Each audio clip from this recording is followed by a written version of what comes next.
ওরে শ্যামলা বরণ গায়েরই রং, দীঘল কালো চুল, দুই নয়নের আলো যেন বেহেশতেরি ফুল।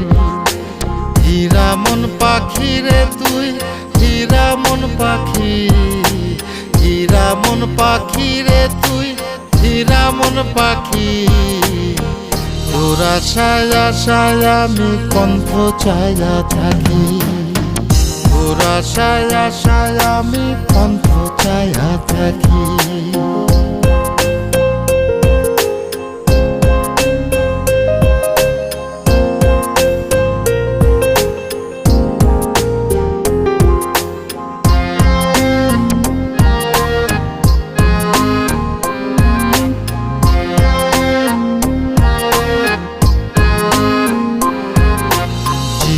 চাকন গায়ের গড়ন